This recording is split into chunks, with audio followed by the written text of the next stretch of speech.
What's up, all my rock students? I hope you guys have had a great week. I know that some of us have had challenging weeks. Some of us have had more exciting weeks now that we're graduating, moving out of the grade we once were into a now higher grade. I'm so proud and excited for all your guys' futures, just like the whole rest of the rock staff is. We can't wait to meet with you guys soon. It's coming up really, really soon. We're going to announce those dates even sooner. But I just hope that you guys keep staying motivated, keep staying strong, and we can't wait to just be with you guys. With that said, let's jump into this message.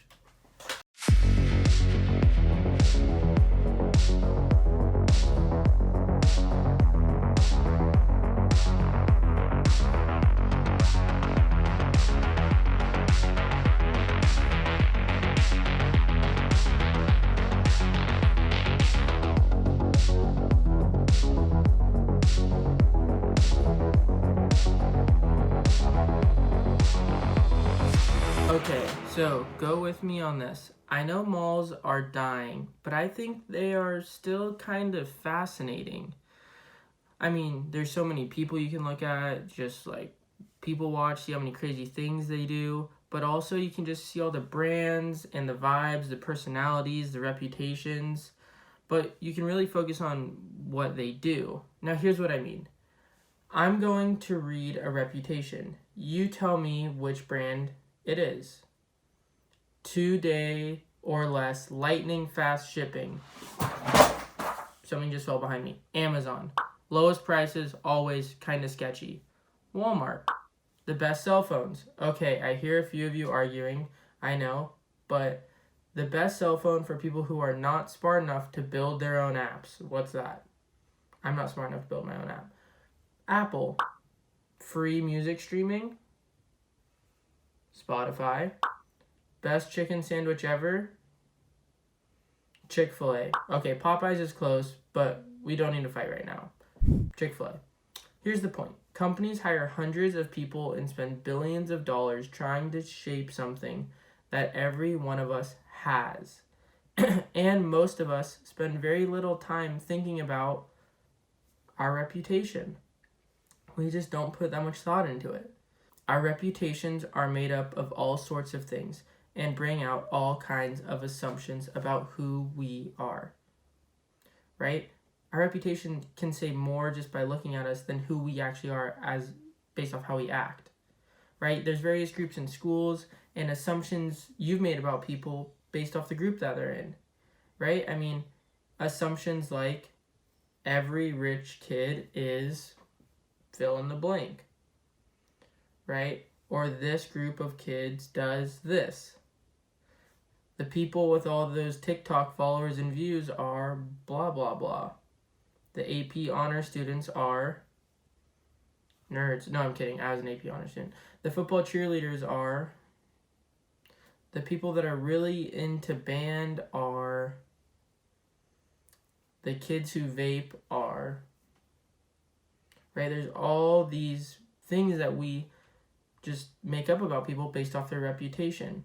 And we tend to fill in the blanks about other people, and we assume that we know what to expect from them now, and what they're capable of, and how they'll respond in any situation. Think of those groups I just named, and I'm sure you could think of how they would respond in certain situations. Well, I think that they come from a lot of places, but the following stand out really, and that's experiences and insecurities. Those two things stand out with reputations because our limited experience and insecurities cause us to fill in the blanks and convince ourselves that we know way more about somebody than we actually do. That we can literally predict their future just based off their reputation. It's kind of illogical when you think about it, right? I mean, making all these assumptions just based off a reputation that you think you know. But we're going to read more into that. Now, there's a moment from Jesus' life that may be able to help us with this whole reputation thing. See, Jesus was in the middle of a tense encounter with some of the religious leaders in Israel at the time. And they actually started trying to catch Jesus off guard with questions that they hoped would prove he was a phony. Because they didn't think that what he was saying was true. And during one of these encounters, after some people had gathered to listen to Jesus teach in the temple, right? Jesus would go and teach in the temple where all the Jewish people would be. The religious leaders caught a woman in an R-rated situation. And as Jesus was speaking, the teachers of religious law and the Pharisees brought a woman who had been caught in the act of adultery. And they put her in front of the crowd. And they said, "Teacher," this is what they said to Jesus, "Teacher, this woman was caught in the act of adultery. The law of Moses says to stone her." So they'd all follow this law, the law of Moses. That's what they'd follow. And they say, "What do you say?" They were trying to trap him into saying something they could use against him.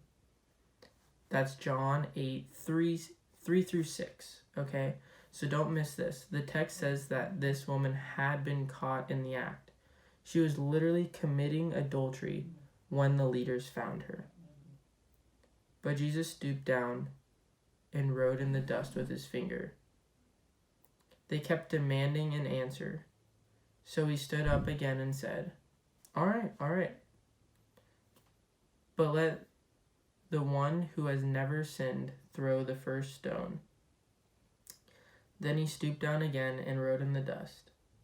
And when the accusers heard this, they left, one by one, beginning with the oldest, until Jesus was left in the middle of the crowd with the woman. Then Jesus stood up again and said to the woman, "Where are your accusers? Didn't even one of them condemn you?" "No, Lord," she said. And Jesus said, "Neither do I. Go and sin no more." And that's from John 8, 6 through 11. Then one by one, these leaders realized their plan backfired. Jesus kindly and lovingly releases the woman who is literally afraid for her life and tells her to go in freedom and live her life differently. Don't go and sin anymore. Jesus challenged the woman to change by saying, "Go and sin no more," because no matter her reputation, he believed change was possible for her. Jesus proved that we are more than the assumptions or judgments others make of us. That we're more than that. That we are worthy of forgiveness, grace, and a second chance because of his love for us. And we can extend the same forgiveness, grace, and love to others too. Right? That it's not just for us, but it's for everyone. So what if we choose to let love fill in the blank? When the opportunities for assumptions and judgments start flying at you, take these steps toward a new approach. First, stop and think about your own brand. Also, think about who you've built a bogus brand for. Right? So when we choose to follow Jesus's example and take these steps, we're choosing to let love fill in the blank instead of our quick or shallow assumptions. Judgments about who people are and who they can become. And if this is really what Jesus is about, doesn't it cause you to be a little more interested in his brand? Right? We can be people who let love fill in the blank about others. And when we do this, we will be people known for our love of others, just like Jesus was, and just like Jesus intended for his people to be. Well, guys, that's all I got. I hope you guys have a great rest of your week, and we are really excited to see you soon. Stay safe, and we're going to continue praying for you guys. Follow us on our Instagram page, Rock Church MV, and let us know if you have any prayer requests or if you just want to talk. See you guys soon.